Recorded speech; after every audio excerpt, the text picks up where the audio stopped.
അനധികൃതമായി ക്ഷേമ പെൻഷൻ കൈപ്പറ്റിയ സർക്കാർ ജീവനക്കാർക്കെതിരെ അച്ചടക്ക നടപടി വന്നു കഴിഞ്ഞു. കൃഷി വകുപ്പിലെ മണ്ണ് സംരക്ഷണ വിഭാഗത്തിലെ 6 ഉദ്യോഗസ്ഥരെയാണ് ആദ്യഘട്ട നടപടിയിൽ ഇപ്പോൾ സസ്പെൻഡ് ചെയ്തിരിക്കുന്നത്. കൈപ്പറ്റിയ തുക പലിശ സഹിതം തിരിച്ചടയ്ക്കാനും നിർദ്ദേശം. 24 ഇംപാക്ട്. ക്ഷേമ പെൻഷനുകൾ കൈപ്പറ്റിയ സർക്കാർ ജീവനക്കാരുടെ പട്ടിക ധനവകുപ്പ് അതാത് വകുപ്പുകൾക്ക് കൈമാറിയിരുന്നു. വകുപ്പ് തലത്തിലാണ് അച്ചടക്ക നടപടികൾ ആരംഭിച്ചത്. കൃഷി വകുപ്പിലെ മണ്ണ് സംരക്ഷണ വിഭാഗത്തിലെ 6 സർക്കാർ ജീവനക്കാരെ സസ്പെൻഡ് ചെയ്തു. Grade 2 attender Sajida AK, work superintendent Naseed Mubarak, part time സ്വീപ്പർമാരായ Bhargavi P, Leela K, Rajani J, Sheejakumari G എന്നിവരെയാണ് സസ്പെൻഡ് ചെയ്തത്. മണ്ണ് പര്യവേഷണ മണ്ണ് സംരക്ഷണ വകുപ്പ് ഡയറക്ടർ സാജു K സുരേന്ദ്രനാണ് ജീവനക്കാരെ സസ്പെൻഡ് ചെയ്ത് ഉത്തരവിറക്കിയത്.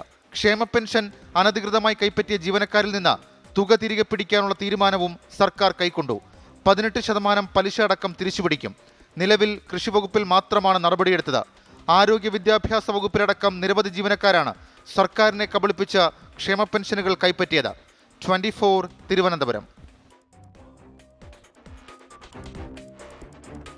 വാർത്തകൾ വിശദമായി ലഭിക്കാൻ നിങ്ങൾ 24news.com സന്ദർശിക്കുക. www.24news.com ഇത് സന്ദർശിച്ചാൽ നിങ്ങൾക്ക് ഈ വാർത്തകളുടെ വിശദാംശങ്ങൾ ലഭിക്കും.